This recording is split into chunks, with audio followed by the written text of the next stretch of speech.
Hola, buenas. ¿Volvieron o no volvieron todavía?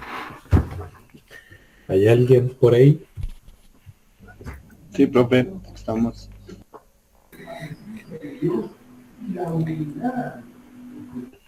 Ya, perfecto.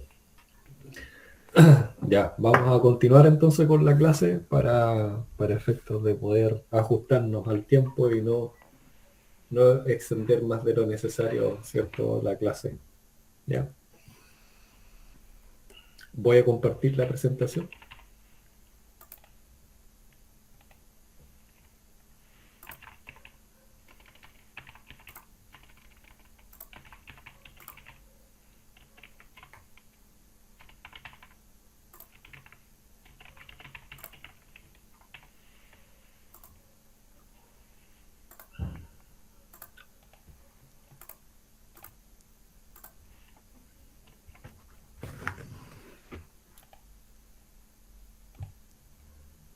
Ya. No sé si se ve la presentación en este momento. Se ve- ¿Alguien? Ah, ya, perfecto. Ya, como les comentaba, en el fondo, la reglamentación, en cierta manera, establece la definición de lo que se entiende como complejo de techumbre, lo que se entiende como complejo de muro, ¿ya? Y con lo que se entiende como complejo ventilado. Entonces, en la perspectiva de los muros, establece una definición en base a el nivel de inclinación, ¿ya? Y aquí establece el plano de terminación interior que tenga una inclinación de más de 60 grados hexagesimales medidos desde la horizontal. ¿Ya? Es decir, todo elemento desde los 60 grados hacia arriba, en este caso, ¿ya? Sería considerado como complejo de muro. ¿Ya? Ahora, no todos los muros están sujetos de exigencia térmica.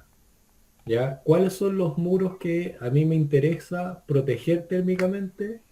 Aquellos muros que estén en contacto directo con el exterior o que estén en contacto con algún espacio no acondicionado térmicamente.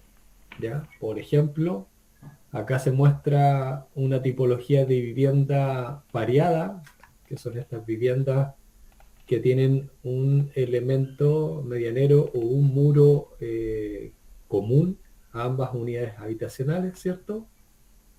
En donde se muestra como con amarillo, beige, ¿cierto? Todos los muros perimetrales que son sujetos de exigencia térmica. Aquí en la parte central vemos un muro que acá en Chile le denominamos como muro medianero, que es el muro que divide ambas unidades habitacionales, que es común. Ya para el caso de la normativa nuestra, ese muro no está sujeto a exigencia térmica, ya porque se entiende que ambas unidades habitacionales tratan de mantener una temperatura confort, por tanto el diferencial térmico no genera, no moviliza tanta pérdida de energía a diferencia de lo que sucede con los muros perimetrales que están en contacto con el exterior o con un espacio no acondicionado térmicamente, ¿ya? Y cuando hablamos de espacios, por ejemplo, no acondicionado térmicamente, podemos referirnos a una especie de garage, ¿cierto? Que esté cerrado, pero que térmicamente no tiene sistema de acondicionamiento térmico. Puede ser una terraza, que es un espacio a lo mejor habitable, pero que no está acondicionado térmicamente, o una logia, que normalmente le denominamos logia nosotros al espacio que nosotros tenemos posterior a la cocina o zona de lavandería, en donde eventualmente podemos secar ropa, ya principalmente. ¿Ya? En ese sentido, también se establece de que la aislación térmica tiene que ser continua a través de los muros. Tratar de evitar, ¿cierto?, que se interrumpa la aislación térmica y que se generen puentes térmicos que a la larga, ¿cierto?, me puedan generar algún problema de condensación principalmente o una mayor pérdida energética, ¿cierto?, en esa zona del elemento constructivo. ¿Ya?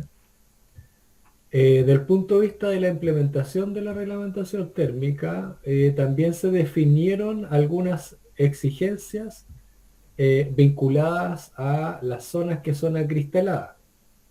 ¿Ya? Y en el caso, por ejemplo, de las puertas, en una primera instancia, nuestra reglamentación térmica no consideraba exigencias de protección térmica para las puertas.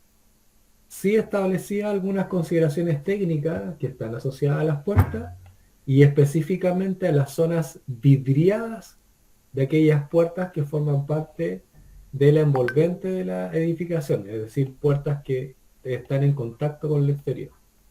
Entonces, de la perspectiva normativa, planteaba que aquellas zonas acristaladas de las puertas tenían que considerarse como superficie de ventana. Vamos a ver más adelante de que la normativa establecía o establece aún, ¿ya? Eh, um, restricciones respecto de la superficie acristalada dependiendo de el nivel de protección térmica que tenían esas superficies acristaladas, principalmente en las zonas, o sea, los elementos de ventana, ¿ya? Entonces ahí vamos a ir viendo cómo se maneja esa restricción. Otra consideración técnica, que es como una contradicción que tenía la reglamentación térmica, y esto lo hablo en tiempo pasado porque con la actualización de la reglamentación térmica eso cambia, ¿ya? Se establecía, por ejemplo, en nuestro país, el segundo sistema más utilizado, por ejemplo, en sistemas constructivos de desarrollo de edificaciones, es la albañilería, ya sea en una configuración armada o en una configuración confinada. Ya cuando hablamos de albañilería confinada acá, por lo menos nos referimos a esa albañilería que tiene pilares y que tiene cadenas para generar todo el arrastramiento estructural. ¿Ya? Entonces, desde esa perspectiva, la reglamentación térmica establecía que en las albañilerías confinadas, ¿ya? De los sistemas de albañilería, no iba a ser exigible la transmitancia térmica en los elementos estructurales, tanto como los pilares, cadena y viga. ¿Ya? Cuestión que hoy, y en su momento también se entendió como una contradicción, porque los pilares y las vigas generalmente y las cadenas están conformadas por elementos de hormigón armado, entendiendo de que el hormigón armado tiene una alta conductividad térmica, por lo tanto iban a ser zonas de gran pérdida térmica y zonas también en donde era más factible de que se produjese la condensación. ¿Ya? Era un defecto que tenía la norma antigua, pero que con la actualización de la reglamentación térmica se corrige. Y se corrige indirectamente porque nosotros dentro de una solución constructiva tenemos que verificar, ¿cierto?, que no ocurra condensación, tanto superficial como intersticial, en todos los elementos que forman parte de la solución constructiva de muro perimetral. ¿Ya? Y eso considera los pilares, considera las cadenas, considera las vigas, en el caso de que el elemento considere ese tipo de paramentos. ¿Ok? Entonces, eh, por ese lado, en definitiva, hoy en día no es factible pensar en que yo desarrolle una albañilería de ladrillo y esa albañilería no tiene protección térmica en la zona de cadenas y pilares. ¿Ya? Antiguamente la norma sí tenía esta excepción, que es la que estamos viendo acá, en donde permitía que las albañilerías eh, tuviesen esa salvedad en esa parte de la confinación producto del hormigón. ¿Ya? De la perspectiva de los pisos ventilados, ¿cierto? La normativa establece que estos elementos están conformados por todos los elementos constructivos que lo conforman, que no están en contacto directo con el terreno, ¿ya? Si vemos la gráfica, la imagen que está más abajo, vemos como los tipos de condiciones que pueden generar un piso ventilado de acuerdo a los sistemas constructivos que se utilizan en nuestro país. ¿Ya? Por ejemplo, si vemos la primera imagen donde se ve como el auto, ¿cierto? Se ve que la parte baja de la vivienda tiene una especie como de garage, ¿ya? O estacionamiento vehicular, ¿ya? Y se entiende de que esa zona es una zona no acondicionada y que tiene la posibilidad de tener ingreso más constante o permanente del aire del exterior y que en realidad yo no acondiciono térmicamente este espacio. Entonces aquí se asume que la temperatura dentro de este espacio es muy similar a la del exterior, porque se entiende que es un recinto abierto. Entonces acá, en este elemento, en esta condición de piso, ¿ya? Tenemos que protegerlo térmicamente, tenemos que instalar aislación térmica, ¿ya? Y por eso se establece una exigencia para estos pisos ventilados, que no están en contacto con terreno, porque su temperatura dentro de este espacio es similar a la que tenemos en el exterior. ¿Ya? Acá también se da mucho un sistema constructivo en donde las fundaciones se manejan como levantadas respecto del nivel de piso de terreno. En algunos casos son fundaciones corridas, en otros casos son fundaciones aisladas, es decir, fundaciones puntuales, que cada, no sé, cada 1 metro, cada 50 centímetros, etcétera, hay una fundación que va sosteniendo o transmitiendo la carga del elemento mural. ¿Ya? Entonces, en esas zonas también se asume que hay una circulación de aire en la parte inferior, ¿cierto? Una circulación de aire por este lado, y por eso se entiende que este piso es un piso ventilado, por lo cual tenemos que protegerlo térmicamente.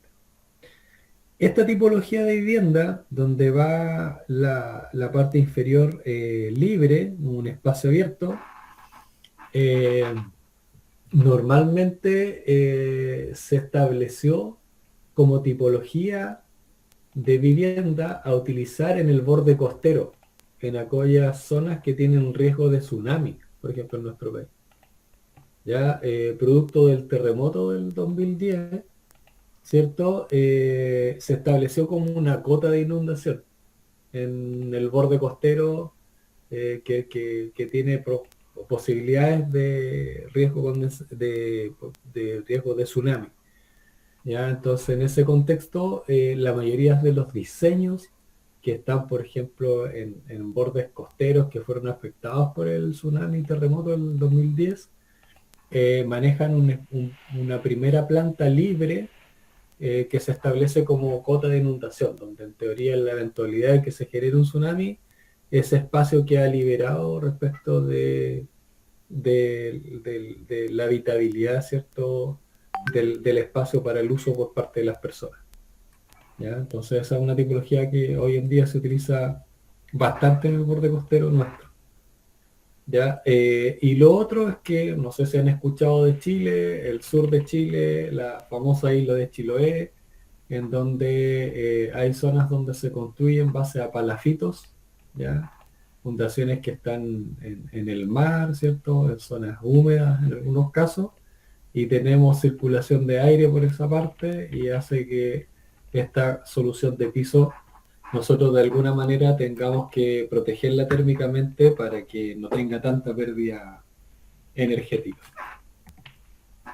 Del punto de vista de las consideraciones técnicas, son exactamente las mismas que están asociadas a los complejos de muro y techumbre, en donde se trata de que la aislación sea lo más continua posible y que solamente puede ser intervenida por elementos estructurales o en este caso instalaciones ya domiciliarias que puedan pasar tanto eléctricas como sanitarias, ¿ya? Que es un poco la misma consideración, pero se trata de que en definitiva toda la envolvente sea lo más continua posible, ¿ya? Recordar de que el flujo de calor, ¿cierto? Que pasa a través de un elemento constructivo, se moviliza principalmente por el diferencial térmico que hay entre el interior y el exterior. Entonces, a mayor diferencial térmico, mayor flujo de calor, si no tenemos una adecuada protección térmica. ¿Ya? Ojo con eso porque eh, siempre va a ser más caro mantener una condición de confort en aquellas zonas que sean más frías, donde el diferencial térmico entre la temperatura de confort y la temperatura exterior sea mayor, ¿ya? Es decir, en aquellas zonas donde tengamos más grados días de calefacción, por decirlo de alguna otra forma también. En cuanto a exigencias para ventanas, ¿ya?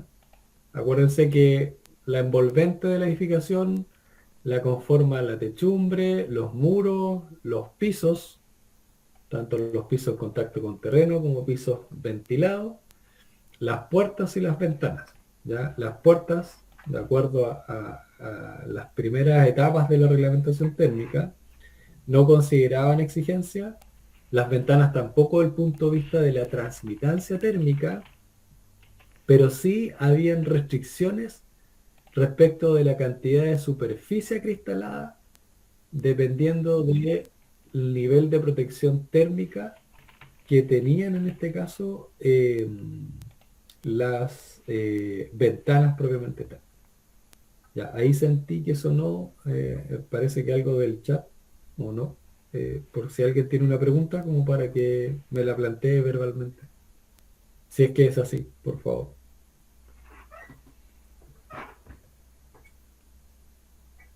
¿No? ¿No era pregunta? A ver, déjenme revisar acá. Si es alguien que se está sumando. Ah, no. Ya, estamos bien. Ya, continuamos con la presentación. Ya, entonces, como les comentaba, en el fondo, la normativa nacional chilena establece restricciones ya de la superficie acristalada. ¿Ya? Y estas restricciones están establecidas en función a un porcentaje máximo de superficie vidriada respecto a los paramentos verticales de la envolvente. Así define la relación que hay que hacer. O sea, hay que determinar la superficie vidriada, determinar la superficie de paramentos verticales y en función a eso, considerando la zona térmica y el tipo de acristalamiento, establece en cierta manera un nivel de protección de superficie máxima acristalada, perdón.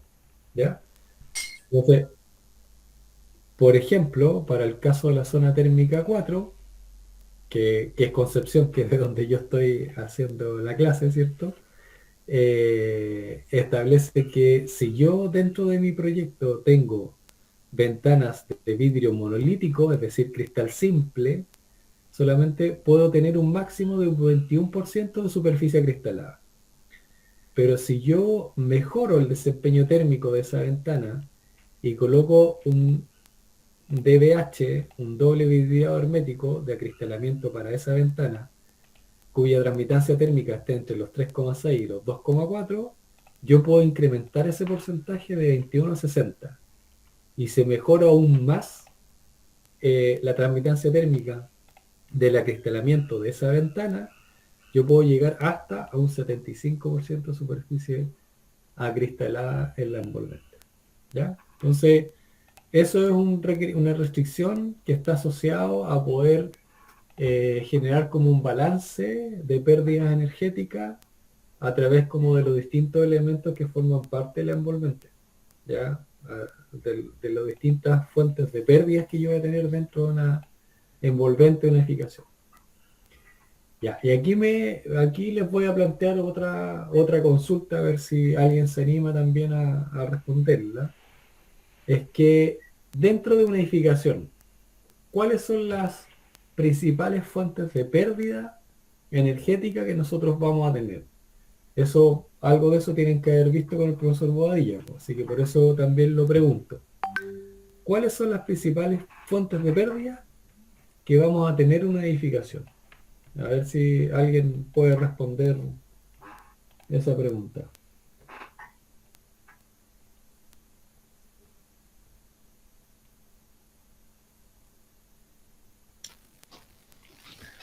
Buenas noches. Buenas noches. Los intersticios generalmente entre las puertas, ¿no? Ya, Tanto perfecto. inferior como superior. Sí. Esas pérdidas que se producen por esos intersticios se llaman pérdidas por infiltración. ¿Ya? Esas son las famosas pérdidas que están vinculadas con la hermeticidad de la edificación. ¿Qué tan hermética al aire es la edificación?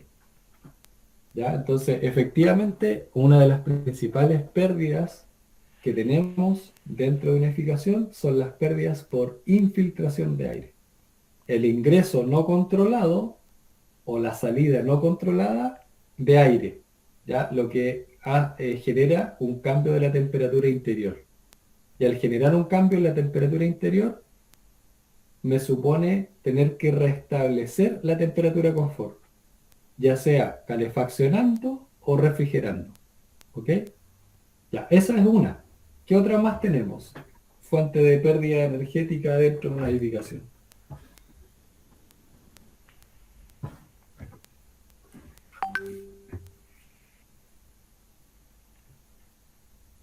¿Podría ser el suelo?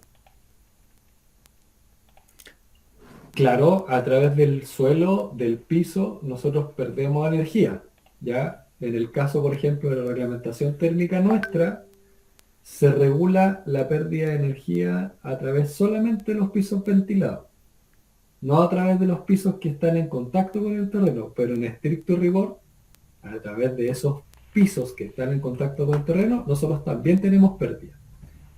Pero esa pérdida energética se asocia principalmente a una pérdida por transmisión.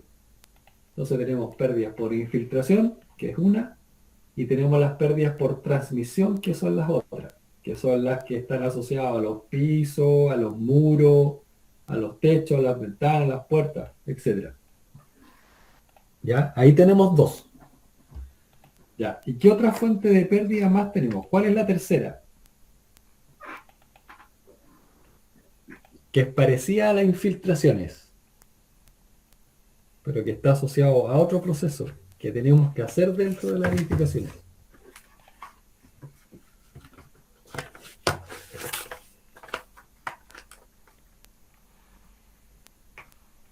¿Se acuerdan o no? Yo creo que tienen que haberlo visto con el profesor Ovadia. Sería la cubierta y la envolvente en general, ¿no? Muros. Ya. Claro, la envolvente en general se asocia a las pérdidas por transmisión, por las cuales nosotros tenemos que aislar térmicamente o proteger térmicamente los muros, la cubierta, el piso, ¿cierto? Las ventanas, las puertas, ¿ya? A ver si alguien más se atreve a decir algo. Encuentros entre materiales, podría ser. Ya, los encuentros entre materiales, cuando quedan, por ejemplo, defectos que no se sellan adecuadamente, se asocian a pérdidas por infiltración de aire. Los diferenciales de presión, de viento, hacen que el aire ingrese por ahí y genere un desbalance térmico. Y esas son las mismas pérdidas que mencionó su compañero anteriormente, que son las pérdidas por infiltración. ¿Qué tenemos que hacer en toda edificación para mantener la calidad del aire al interior de una edificación? ¿O de un recinto, de un espacio? Ventilarlo. Ventilarlo, ¿cierto? Ya, ahí tenemos otra fuente de pérdida energética, la ventilación, pérdidas por ventilación. Porque al generar ese intercambio de aire, que se supone viene más limpio, ¿cierto? Por otro que está más contaminado, en teoría el interior, ¿cierto? Generamos también un desbalance térmico. Cambiamos el estado de la temperatura del ambiente interior, ¿cierto? y por tanto eso nos va a significar tener que restituir esa temperatura, ya sea calefaccionando o refrigerando. Entonces ahí hay un gasto energético. Y al haber un gasto energético, tenemos una pérdida de energía. ¿Ya? Entonces, para que manejemos de forma común, ¿cierto? Las tres principales fuentes de pérdidas dentro de una edificación. Tenemos las pérdidas de transmisión, por eso yo necesito regular la protección térmica de la envolvente de las edificaciones.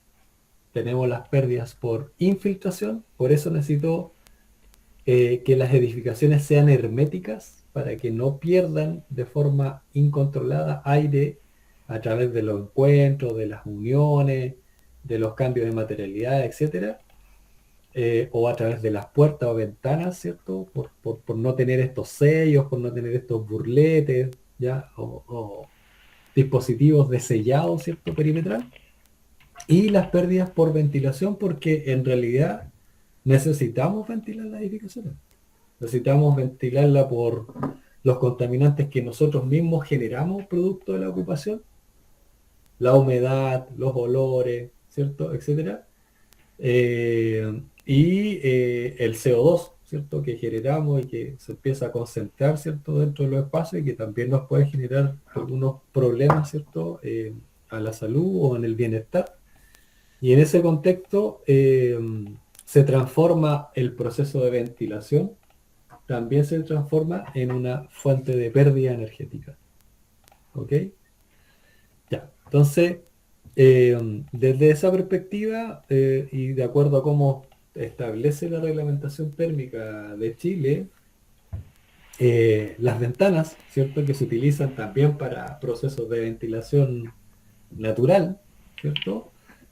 Tienen una restricción que está asociada principalmente a la cantidad de superficie de ventanas que yo tengo en función a el nivel de protección térmica que tengo. Si yo tengo una ventana que tiene un mejor poder de aislamiento térmico, voy a tener la posibilidad de tener más superficie de esa tipología de ventana.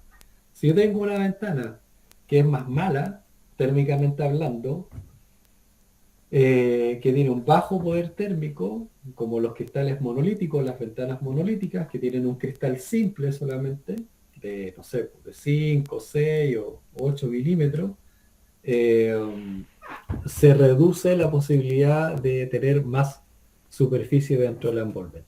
¿Ya? Entonces eso se tiene que ir controlando. Ahora, desde nuestra perspectiva, ¿cómo se establece este porcentaje de superficie acristalada? Bueno, la norma establece ahí un procedimiento en donde el primer paso consiste en determinar la superficie y los paramentos verticales de la envolvente del proyecto de arquitectura. ¿Qué se entiende por esta superficie?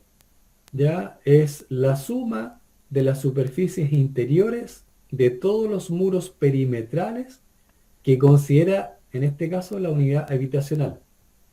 Y en este caso se incluyen los muros medianeros que separan una unidad de vivienda con otra unidad o con el predio. ¿Ya? ¿Se acuerdan que yo hace unos minutos atrás, antes del break, les comenté que los muros medianeros no estaban sujetos a exigencia térmica, ¿cierto? Los que separaban una unidad habitacional respecto de otro. Ya, pero en este caso sí se contabilizan para establecer la superficie interior de los paramentos verticales. Sí se contabiliza. No tiene exigencia, pero sí se contabiliza. Ya, entonces, si vemos en este caso, no sé si me escuchan ahí o no.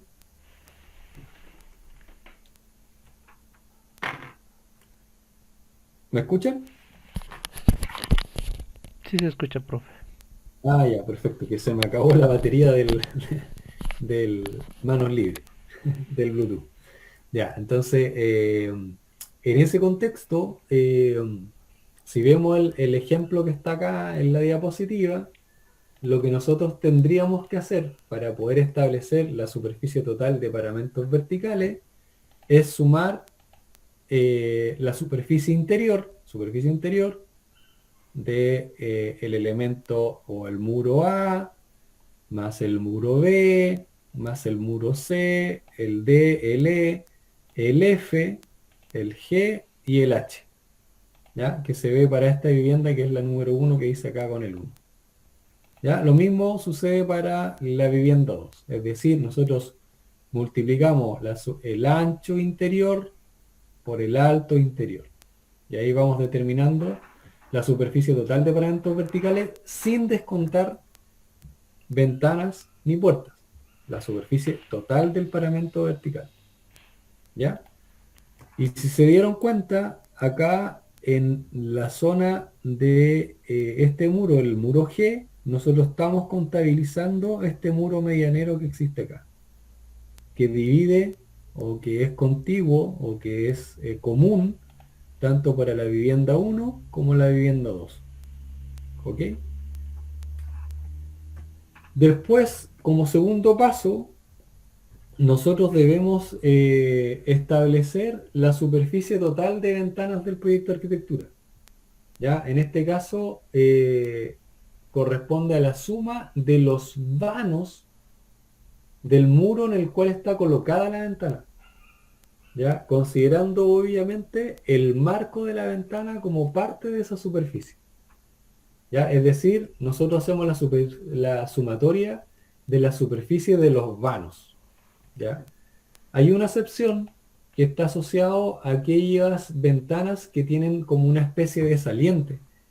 ¿Ya? Como por ejemplo esta ventana que es la B3. No sé si la alcanzan a ver aquí en la imagen. Pero esa ventana B3 tiene como una proyectante hacia afuera, tiene como una proyección hacia el exterior, que acá se llaman ventanas bow window en general, en donde nosotros en este caso para contabilizar el área tenemos que determinar no el vano, sino que el desarrollo total de la superficie acristalada. Todo el largo que supone el desarrollo completo de la superficie acristalada. ¿Ya? Toda esa sumatoria. Y eso se multiplica por el alto y se determina obviamente la superficie en el fondo de la ventana en este caso, de esa ventana en particular. Entonces, ¿cómo determinamos la superficie de ventana en la vivienda 1? Que es el caso que se ve, sumamos toda la superficie de vano de la ventana 1, la ventana 2, la ventana 3 es especial porque tiene un sector que es saliente, ¿cierto? Se considera todo el desarrollo, la ventana 4. Se suman todas esas ventanas, la superficie de eso, y se establece la superficie de ventana. ¿Cómo determinamos el porcentaje de superficie vidriada respecto a los paramentos verticales de la envolvente? Va a estar determinada por la superficie de ventana de la vivienda, 1 en este caso, dividido la superficie de paramentos verticales de la envolvente de la vivienda 1, multiplicado por 100. ¿Ya? Y para la vivienda 2 es exactamente, en el fondo, lo mismo. ¿Ya? Esa es la metodología que establece, en cierta forma, la normativa, en el fondo, nacional respecto de exigencias asociadas a elementos acristalados. Ya, vamos a ver en la próxima clase que tanto en los planes de descontaminación como en la actualización de la reglamentación térmica se modifica un poco la forma de restringir el porcentaje de superficie acristalada. ¿Ya? Hay un cambio porque al principio se consideraba la vivienda completa y en la actualidad se considera una restricción que está vinculada por orientación, de acuerdo a cada una de las fachadas. Si es orientación norte tiene una restricción, si es orientación sur tiene otra, si es oriente-poniente tienen otra restricción distinta. ¿Ya? Entonces ahí como que ya se hace un análisis un poquito más profundo, entendiendo de que del punto de vista del diseño, a nosotros por nuestra latitud, ¿cierto? nos va a interesar abrirnos hacia el norte para poder tener mayor captación, ¿cierto?, de radiación solar y tratar de cerrarnos hacia la orientación sur, ¿ya? Entonces, de esa perspectiva, la normativa también reconoce un poco eso, de que las orientaciones dentro de la optimización energética podemos tener dentro de un proyecto, eh, va a ser importante en el fondo cómo manejaremos la superficie cristalada dependiendo de esa orientación, ¿ya?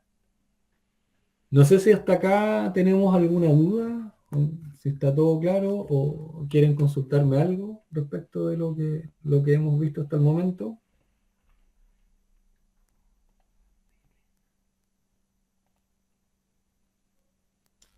Una pregunta. Al sumar las superficies interiores de muros, estamos realizando una superficie total de muros. ¿Y no estaríamos duplicando otra vez la superficie de ventana? ¿O se considera como una necesidad sumar la superficie de ventana? Claro, lo que pasa es que lo que se trata de establecer es una relación entre la superficie acristalada respecto del total del paramento vertical. Y para eso solamente se consideran las superficies interiores, pero considerando todo el paramento vertical de la unidad habitacional en ese caso. ¿Ya? Muchas gracias por la aclaración. Ya. Ahora vamos a pasar a cuáles son las alternativas que nos ofrece, en este caso, la reglamentación térmica para poder acreditar que estamos cumpliendo. ¿Ya? Obviamente cuando se establece un estándar, de alguna manera, yo tengo que definir de qué forma yo puedo dar cuenta de que estoy cumpliendo. ¿Ya? Entonces, desde esa perspectiva, la normativa nacional, la legislación térmica, establece 4 alternativas de acreditación de cumplimiento. ¿Ya? La primera alternativa es la de incorporar un material aislante dentro de la solución constructiva que cumpla con un valor de R100 mínimo según el elemento constructivo y según la zona térmica. ¿Ya? Por ejemplo, se establece que para la zona térmica 4, por ejemplo, que es Concepción, que es donde yo estoy, ¿cierto? Para el complejo de techumbre, el R100 mínimo es 235, para muros es 46 y para pisos ventilados es 150. Ya, esa es la forma de acreditar, es decir, yo le asigno toda la responsabilidad de protección térmica a la aislación térmica que va puesta en el elemento constructivo, sea este de techumbre, muro o piso ventilado. Y me olvido del aporte térmico que generan el resto de los elementos. ¿Ya? Es decir, no tengo que hacer un cálculo de transmitancia térmica o de resistencia térmica total del elemento constructivo. Basta con que yo especifique un material aislante que cumpla con ese valor de R100. ¿Ok? Ahora, ¿cómo se determina ese valor R100? El valor R100 está determinado básicamente por el espesor del material aislante dividido la conductividad del material aislante multiplicada por 100. Eso es el valor R100. ¿Ya? Es decir, es la resistencia que ofrece el material aislante, la resistencia es espesor partido por conductividad, multiplicado por 100. Solo eso, ¿ya? No tengo que calcular el aporte que generan el resto de las capas, no tengo que identificar cuántas condiciones de flujo hay dentro de una solución constructiva, no tengo que hacer nada de eso. ¿Ya? Solamente especifico un material aislante cuyo R100 cumpla con el que me exigen de acuerdo a la zona térmica y de acuerdo al elemento constructivo. ¿Ya? Acá yo coloco, por ejemplo, un ejemplo práctico ¿ya? En donde se pide determinar el espesor de una solución constructiva de muro perimetral que se diseñará para la zona térmica 4, ¿ya? Donde la conductividad térmica del material aislante que se va a utilizar es 0,0413. Entonces, ¿qué es lo que hago yo en este caso? Voy a la tabla anterior, ¿cierto? Vuelvo atrás. Acá en el ejercicio me dicen que tengo que diseñar la solución para la zona térmica 4, es un elemento de muro perimetral. Entonces, me voy a esta tabla, busco el muro, ¿cierto? La columna que está asociada a elemento mural, busco la zona térmica que es la 4 y aquí me definen que el valor de R100 es 46 el que me van a exigir para esa zona. Entonces yo lo que hago, separo, o sea, reemplazo básicamente la fórmula que está acá arriba, coloco el 46 como valor R100, dejo como incógnita el espesor, coloco la conductividad térmica y hago el despeje, ¿cierto?, del espesor. Si yo multiplico 0,0413 por 46 y después lo multiplico, lo divido, perdón, por 100, me va a dar 0,019 metros, es decir, 19 milímetros. Comercialmente lo más probable es que no voy a encontrar 19 milímetros.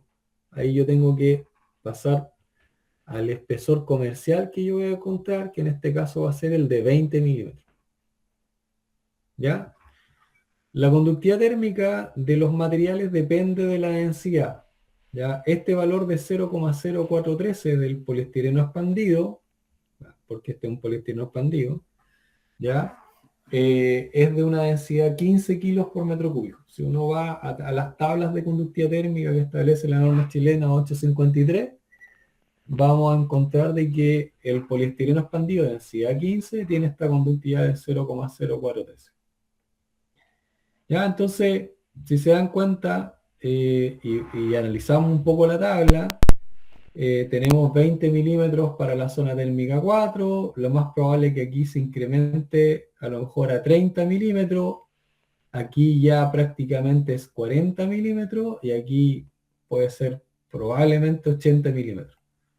Si uno va viendo de acuerdo a la zona térmica, ese sería como el nivel de aislamiento térmico mínimo que yo debiera tener, aproximadamente. ¿Ya? Pero ustedes pueden hacer el ejercicio, cuánto aislante necesitarían para la techumbre, dependiendo de cada una de las zonas térmicas, cuánto aislante necesitarían para los muros y para los pisos ventilados, dependiendo de la zona térmica, reemplazando este valor de exigencia en la fórmula que vimos, ¿cierto?, en esta diapositiva. No sé si se entendió lo que es la resistencia o el valor R100 del material aislante. ¿Estamos claros con eso?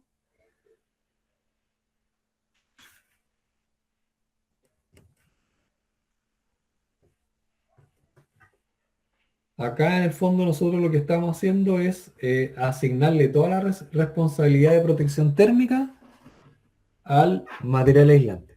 ¿Ya? Esa es la primera alternativa que me ofrece la reglamentación térmica, que es como una forma súper simple de poder cumplir con la reglamentación térmica. O sea, basta con que el arquitecto, quien diseña el proyecto, dentro de su especificación, establezca que va a utilizar un material aislante cuyo R100 es de tanto, según el espesor, para tal zona, como para poder acreditar que está cumpliendo. Porque el cálculo este es simple, no requiere de una mayor memoria de cálculo. ¿Ok? Y vamos a ver que también hay otra opción, que es especificar una solución del listado de acondicionamiento térmico, en donde dentro de ese listado de acondicionamiento térmico yo puedo colocar soluciones constructivas, pero también puedo integrar materiales aislantes. Y normalmente cuando se integra un material aislante, ese material aislante va con los valores R100 para cada una de las zonas térmicas. Es decir, ya de por sí, la empresa que inscribe ese material aislante dentro del listado de soluciones constructivas, incorpora los espesores que se necesitan de ese aislante para poder cumplir con los requerimientos de muro, techumbre y piso en las distintas zonas térmicas. Ya, entonces acá lo que se plantea es que basta con especificar un material aislante con el valor R100 que se exige para cada una zona en los complejos de techumbre, en los complejos de muro y en los complejos piso ventilado, y con eso cumplimos con la exigencia de reglamentación térmica y podemos acreditar que estamos cumpliendo. La segunda alternativa es mediante un certificado de ensayo. Ahora, el certificado de ensayo no puede ser realizado por cualquier entidad que haga ensayos de laboratorio. Ya acá la normativa nacional, es decir, bueno, en este caso el Ministerio de Vivienda y Urbanismo, establece de que el certificado de ensayo, ya en este caso, tiene que ser desarrollado por un laboratorio de control técnico de calidad de la construcción acreditado por el MIMPU. ¿Ya? Para poder ser parte de esos laboratorios, uno tiene que pasar por un proceso de acreditación. ¿Ya? Y ese proceso de acreditación se hace en base a la norma chilena, pero que también es ISO, norma ISO 17025. Ya, por ejemplo, nosotros dentro de la Universidad del Biobío y dentro de lo que es el CITEC, contamos con laboratorios que están acreditados y nosotros somos uno de los 2 laboratorios que existen a nivel nacional que pueden hacer ensayos de transmitancia térmica en laboratorio, por ejemplo. Ya, también hacemos ensayos de conductividad térmica, aparte de eso lo vamos a ver después. Les voy a mostrar algunas imágenes, ¿cierto? De los equipos, vamos a conocer un poco la normativa, cómo es el ensayo. Ya, yo les voy a explicar un poco en qué consiste cada una de esas determinaciones. ¿Ya? Pero en el caso de la alternativa, esta que da la reglamentación para poder cumplir, ¿cierto? O poder acreditar el cumplimiento, tiene que hacerse el ensayo a través de un laboratorio de control técnico. Ahora, el MIMBU, el ministerio, es el que establece el reglamento para que los laboratorios se acrediten. Ya es el que hace el acompañamiento en el proceso de acreditación y de auditorías posteriores para poder reacreditarse, pero todo el proceso se hace a través del Instituto Nacional de Normalización, que es el INN en Chile. ¿Ya? Y ambos organismos, tanto el ministerio como en este caso el INN, tienen en su página web, ¿cierto? Una parte, un banner donde uno puede verificar cuáles son los laboratorios que están acreditados en una determinada área de ensayos y que están habilitados para poder hacer esos informes. ¿Ya? Entonces uno a través de la página del INN puede verificar si un laboratorio está activo y está habilitado, y también lo puede hacer a través de la página del MIMBU. Entonces eso está también súper bien definido y acotado, ¿cierto? El proceso de acreditación también es un proceso complejo, donde uno tiene que generar todo un sistema de calidad, un sistema de gestión de calidad, un sistema de control de calidad, donde tiene que ir haciendo controles de forma permanente para poder asegurar, ¿cierto?, la calidad de los resultados que está haciendo a través de las determinaciones en las distintas áreas que está acreditado. Ahora, en nuestro país está definido que la metodología para poder determinar las propiedades de transmisión térmica es la que define, en este caso, la norma chilena 851, ya que viene de alguna manera de la norma ISO 8990. ¿Ya? Entonces, si yo quiero acreditar cumplimiento a través de un informe ensayo, tengo que hacer un ensayo de acuerdo a la norma chilena 851 y el laboratorio que emita ese certificado de ensayo tiene que ser un laboratorio, ¿cierto? En este caso, de control técnico acreditado, en este caso, por el INN y el MIM, ¿ya? Para que pueda, de alguna manera, tener validez ese certificado, ¿ya? Y como les comentaba, en Chile existen solo dos, bueno, había un tercero que es el DICTUC de la Pontificia Universidad Católica de Chile, que está en Santiago, pero que, bueno, ha tenido algunas discontinuidades ahí de operación, ¿ya? Pero éramos tres, actualmente somos dos. La tercera alternativa para cumplir con la reglamentación es la de el desarrollo de una memoria de cálculo, ¿ya? Y esa memoria de cálculo se tiene que desarrollar de acuerdo de acuerdo a la norma chilena 853. ¿Ya? Yo coloqué aquí algunas formulitas que están asociadas a cómo determinar la resistencia térmica o la transmitancia térmica de un elemento constructivo.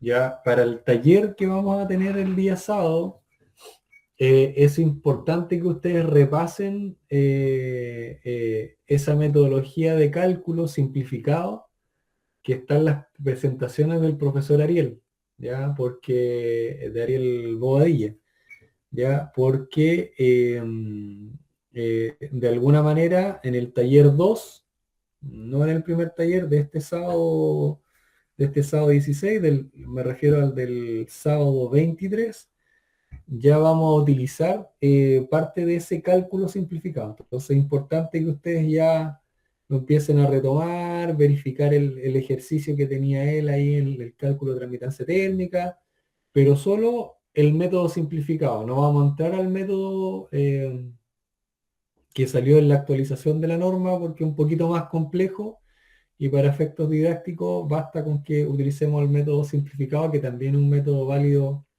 en nuestro país para poder hacer el cálculo aún, ¿ya?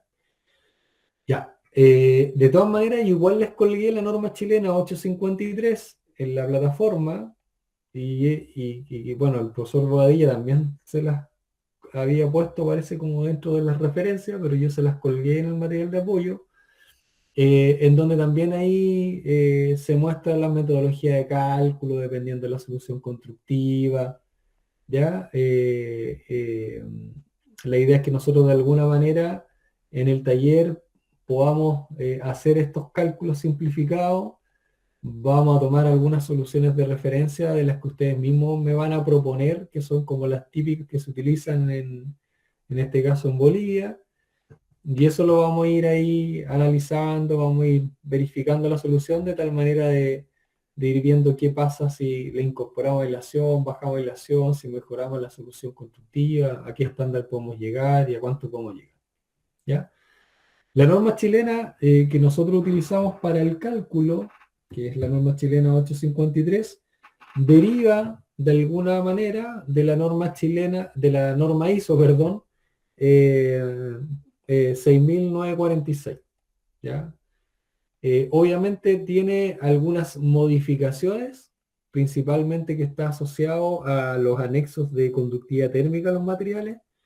La normativa nacional, como nuestros materiales tienen una fabricación distinta, tienen materias primas distintas, decidió incorporar su propia base de datos de conductividad térmica, que son las que se utilizan para hacer el cálculo de transmitancia térmica.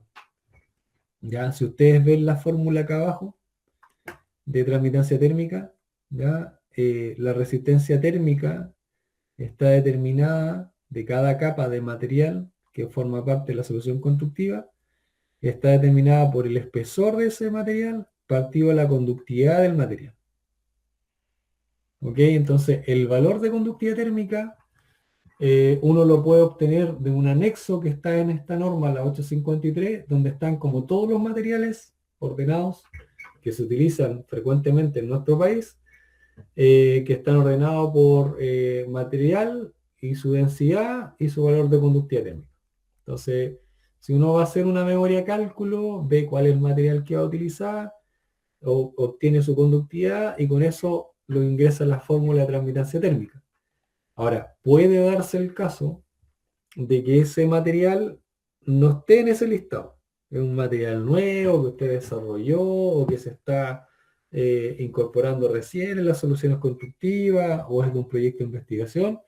Y en ese caso, la única opción que nosotros tenemos es tener el ensayo de conductividad térmica de ese material. Y ahí corre lo mismo de lo del ensayo de transmitancia térmica. O sea, esa determinación tiene que ser realizada por un laboratorio oficial de control técnico que esté acreditado. ¿Ya? Entonces, eso también es una restricción en ese sentido. ¿Ya? Pero si no está ese material dentro de los listados, usted la única opción que tiene es hacer el ensayo de conductividad térmica para obtener la propiedad de ese material y poder cuantificar de alguna manera el aporte térmico que tiene dentro de la solución constructiva. ¿Ok?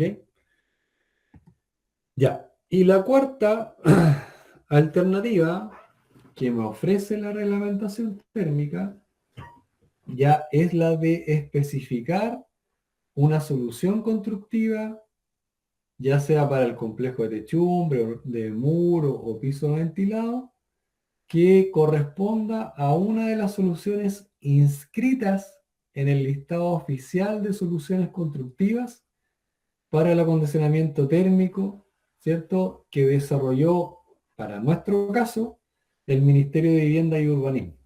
¿Ya? Nosotros en Chile tenemos como listados de soluciones, ¿ya? Constructivas, que ya están validadas.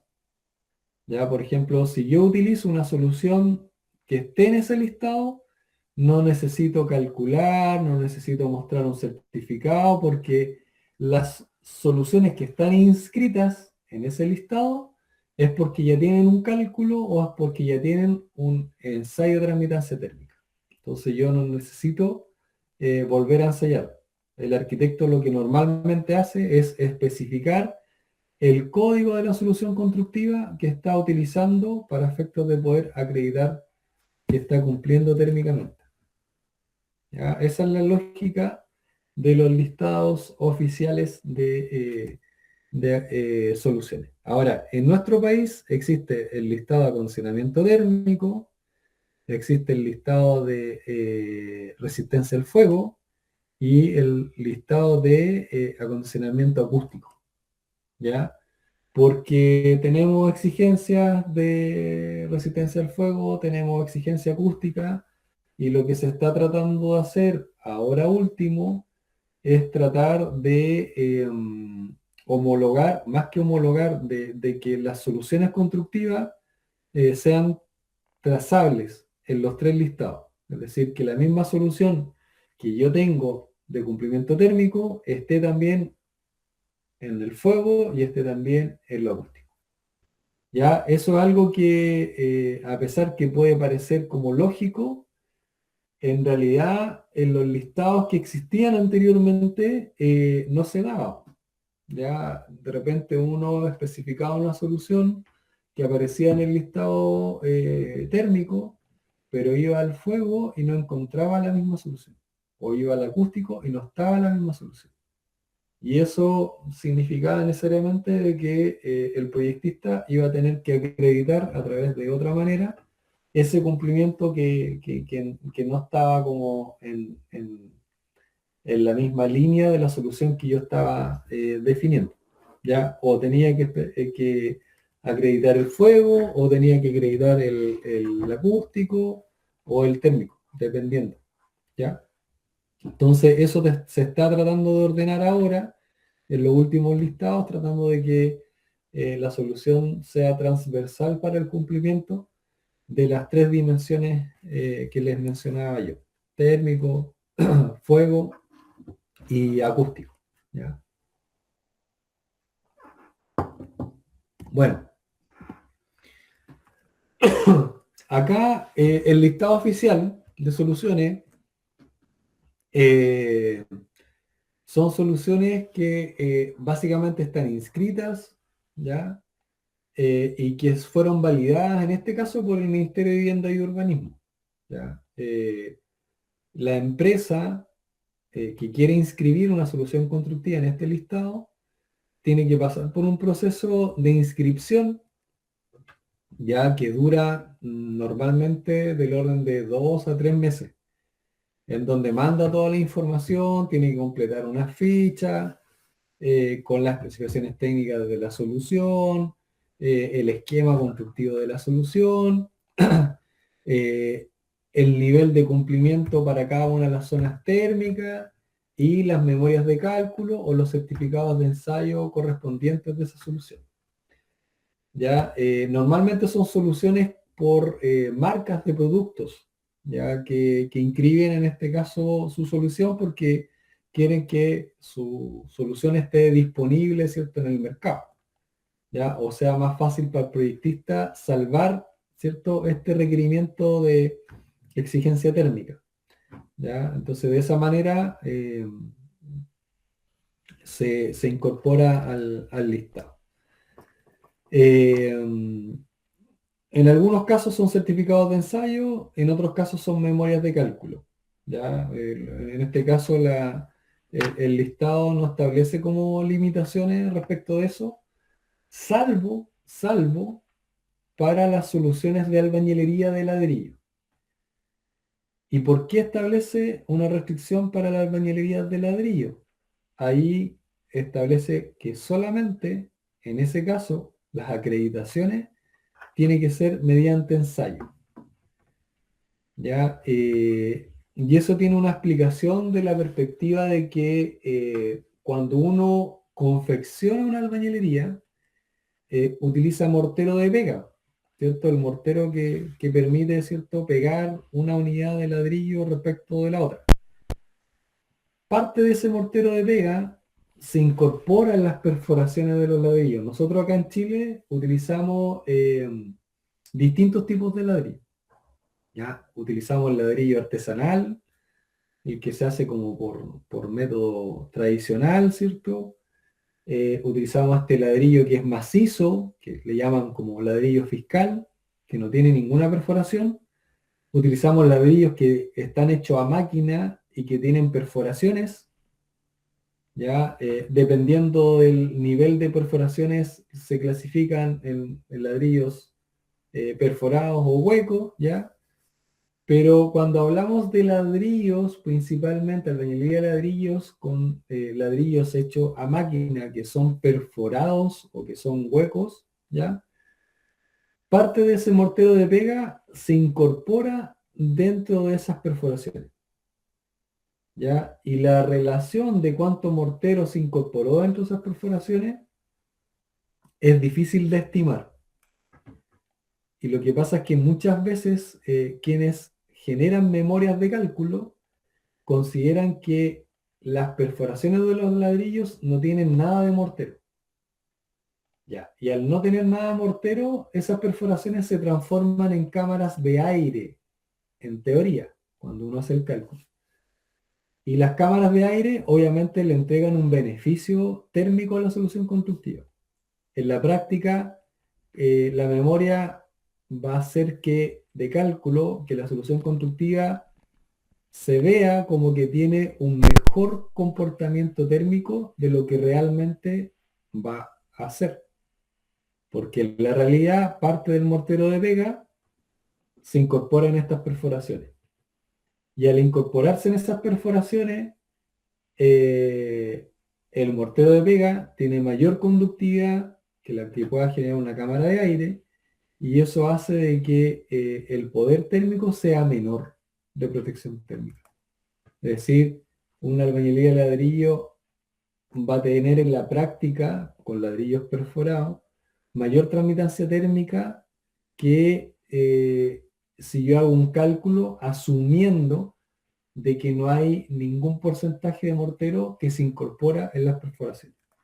Entonces, a raíz de ese problema que se detectó en algún momento, el ministerio desarrolló una resolución, ¿ya?, en donde estableció e instruyó, en el fondo, a todos especialistas del área y que hacían memorias de cálculo, que en el caso de la albañilería no se podían hacer cálculos para efectos de acreditación o inscripción de soluciones de albañilería dentro de los listados, salvo que se hicieran ensayos experimentales en laboratorio. Así que ahí hay una restricción en ese sentido. Ya, y aquí yo les muestro, por ejemplo, algunos ejemplos de soluciones constructivas que están inscritas dentro del listado de acondicionamiento térmico. Ya, por ejemplo, ahí la solución constructiva se acredita a través de un proveedor, ya, del material aislante, que en este caso es una lana de fibra de vidrio, ya, en donde se muestra como un isométrico de la solución constructiva del complejo techumbre, donde está conformada por un listoneado inferior, ya placas, ¿cierto?, de revestimiento en términos de yeso cartón, ¿cierto? Tiene una barrera de humedad, en este caso, ya para efectos del análisis hidrotérmico, y tiene una estructura de techumbre en base a piezas de madera, ¿cierto? Y plancha de OSB y cubierta, en este caso, de zinc alum. Ya eso es como lo que se plantea un poco ahí en el esquema.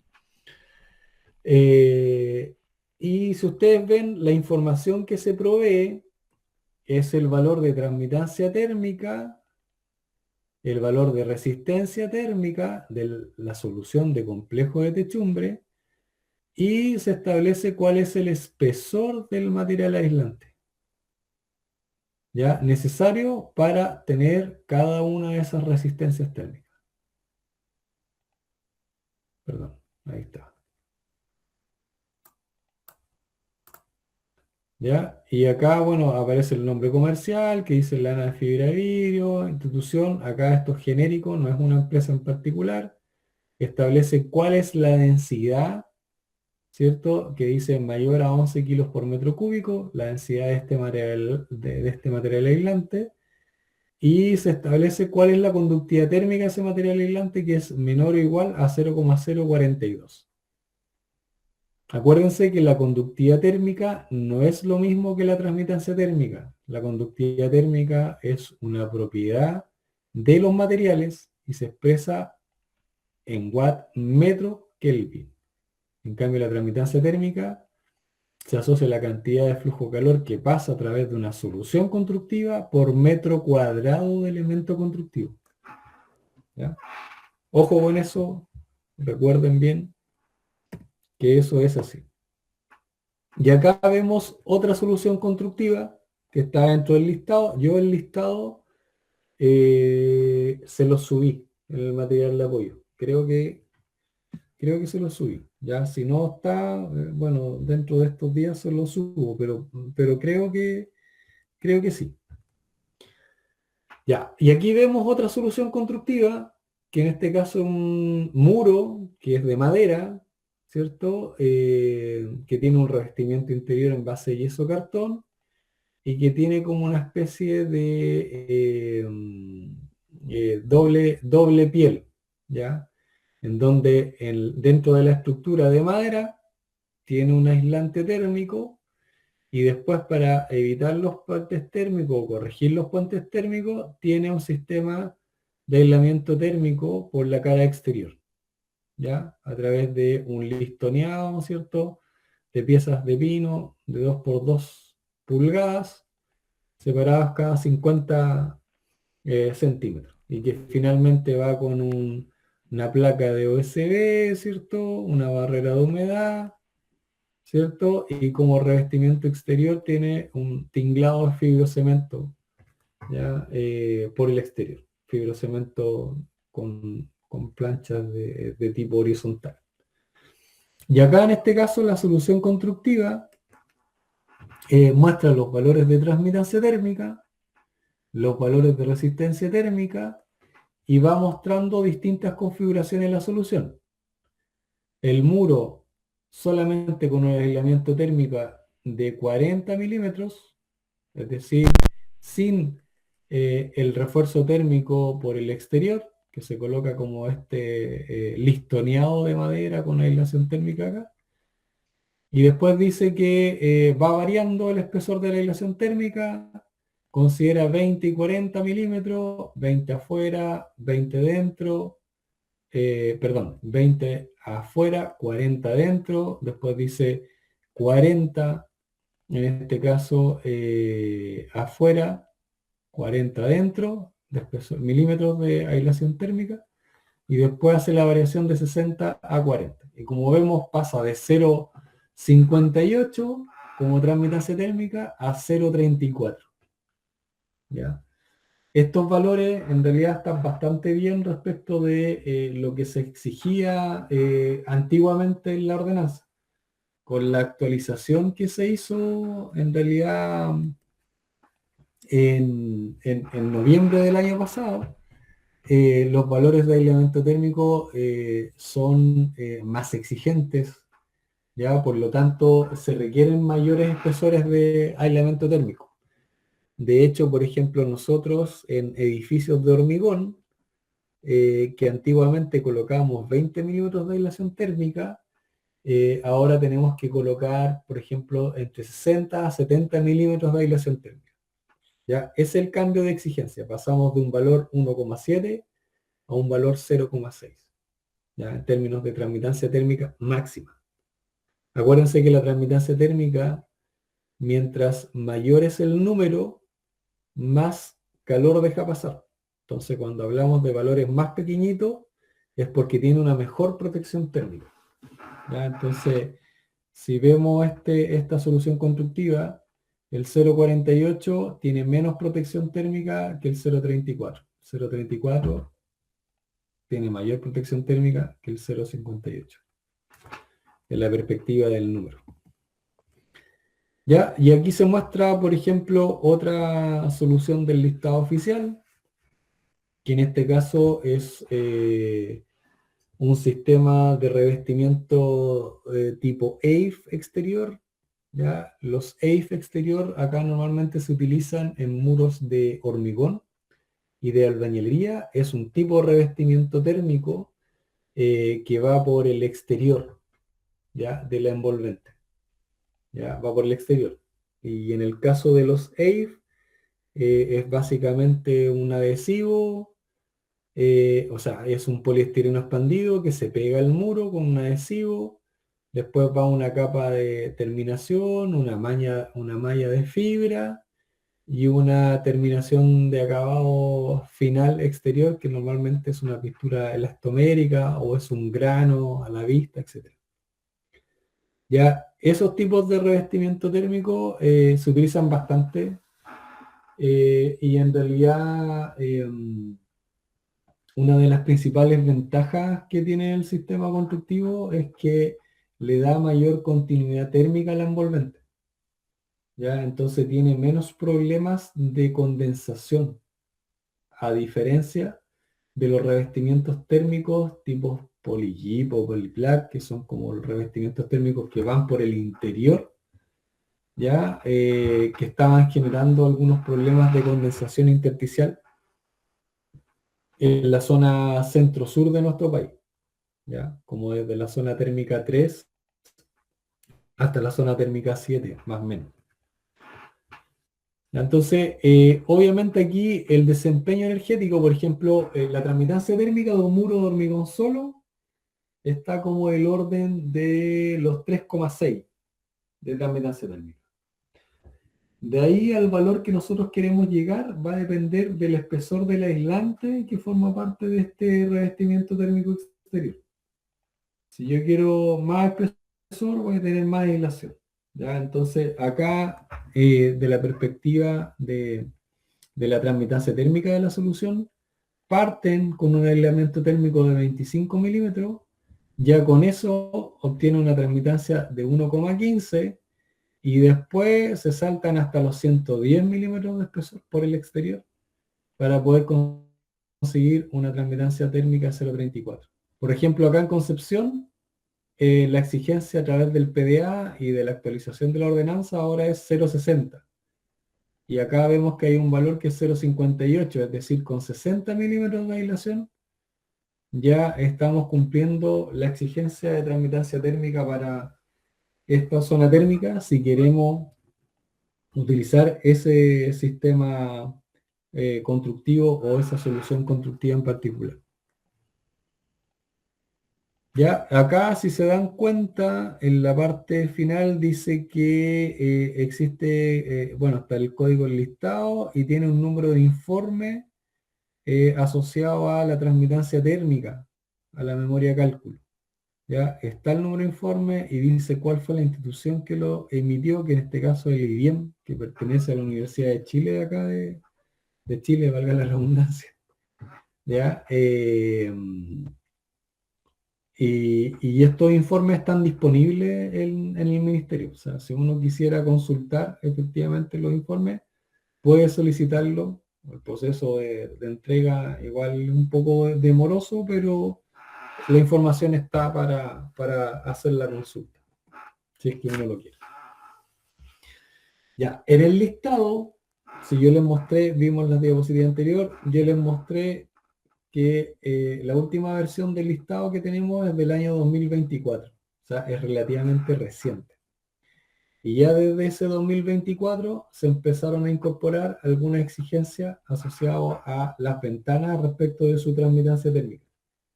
Hay algunos planes de descontaminación que incorporan exigencia de transmitancia térmica para ventanas. Y también la actualización de la reglamentación térmica, que se hizo en noviembre del año pasado, también incorpora exigencia de la perspectiva de las ventanas, porque de alguna manera esa exigencia está haciendo que desde la zona centro-sur de nuestro país, desde la región metropolitana hacia el sur, prácticamente no se pueda proyectar edificaciones con ventanas cristal simple. La mayoría tiene que ser DBH. ¿Ya? Entonces, por eso empezaron a aparecer requerimientos por parte de los ventaneros de nuestro país, las distintas empresas que producen ventanas, para efectos de poder calcular o, en este caso, ensayar la transmitancia térmica de sus productos. ¿Ya? Entonces aquí vemos el caso particular, ¿cierto?, de una empresa que estableció el valor de transmitancia térmica mediante cálculo para establecer la transmitancia térmica de las ventanas y de las puertas de forma de memoria cálculo. Se utilizan unas normas distintas a la 853, que es la serie de ensayo de la 3137. ¿Ya? Pero acá, en esta forma de presentar la información que está dentro del listado, se entregan dos propiedades importantes. Por un lado, la propiedad de transmitancia térmica, que son las pérdidas por transmisión, que hablamos hace un ratito atrás. Y también se entrega la permeabilidad al aire de la ventana. Es decir, cuánto aire se infiltra a un diferencial de presión de 100 pascales. ¿Ya? Que es como la exigencia que está instalada a través de los PDA y también a través de la actualización de la reglamentación térmica. ¿Ya? En esa normativa, que la vamos a ver en la próxima clase, se establecen exigencias de permeabilidad al aire, valores límites en algunos casos o una determinada clase, ¿ya? Respecto de la propiedad de permeabilidad al aire. ¿Ya? Entonces, esto es como lo novedoso en el sistema, en el listado actualizado, perdón, en donde se incorporan elementos de ventana y puerta, en donde en esos elementos se informa tanto la transmitancia térmica como la permeabilidad al aire, que son parámetros que se regulan en la actual normativa que está vigente. Ya, eso es también algo relevante y que cambia un poco respecto de lo que se venía haciendo en nuestro país, donde hasta hace un tiempo atrás no se controlaba la hermeticidad del aire de la vivienda o de la edificación, no se controlaba la permeabilidad del aire de las ventanas y las puertas, y tampoco se establecían como criterios y requerimientos de ventilación. ¿Ya? Hoy en día la normativa establece que mediante determinada norma nosotros tenemos que calcular los caudales de ventilación que son necesarios para los distintos tipos de edificaciones. ¿Ya? Hasta hace un tiempo atrás, en la ordenanza solamente se hablaba de superficies máximas de apertura de ventana en función a la superficie del recinto. ¿Ya? No habían caudales definidos por superficie del recinto ni por cantidad de ocupantes del recinto. Ahora la normativa dio un paso importante en ese sentido y establece caudales de ventilación y de hecho entrega hasta una planilla para poder calcular esos caudales de ventilación. Y a partir de eso uno diseñar el sistema de ventilación, los equipos a utilizar, si son pasivos, activos. Eso lo vamos a ver en la próxima clase en términos de lo que se exige para los sistemas de ventilación y los niveles de ventilación para los distintos tipos de edificaciones que tenemos en nuestro país, en Chile. Ya, y con eso terminamos la presentación de la clase del día de hoy. ¿Ya? No sé si tienen alguna duda o comentario respecto de lo que pudimos ver en la clase de hoy, que es bastante larga en realidad. Son 4 horas prácticamente de forma continua. No sé si tienen alguna duda. Yo tengo un comentario, profe. No sé si la presentación no podría subir al Moodle, para tenerla ahí a mano, para ir revisando. Sí, la presentación está en el Moodle. Yo la dejé cargada antes de la clase. ¿Ya? Está cargada la presentación y también hay una carpeta que dice material de apoyo. ¿Ya? Y en ese material de apoyo están como algunas referencias del sistema de la calificación energética, algunas normas que pueden ser de interés para ustedes. Ah, ya, súper. Sí, acabo de verlo igual en la clase. Ya, Gracias. perfecto. Ya. Eso, si no hay más preguntas, dejamos hasta acá la clase del día de hoy y bueno, nos vemos el jueves 14 a la misma hora, a las 19 horas, ¿cierto? Yo les voy a dejar enviado el link, ¿ya? Lo voy a dejar cargado también en la plataforma y de alguna manera lo vamos a hacer llegar a través del, ¿cómo se llama? Del WhatsApp que tienen ustedes el grupo de WhatsApp. Ya, que tengan una buena noche y nos vemos el próximo jueves. Que estén bien. Hasta luego, profe. Hasta luego. Gracias. Igualmente, hasta luego, profesor.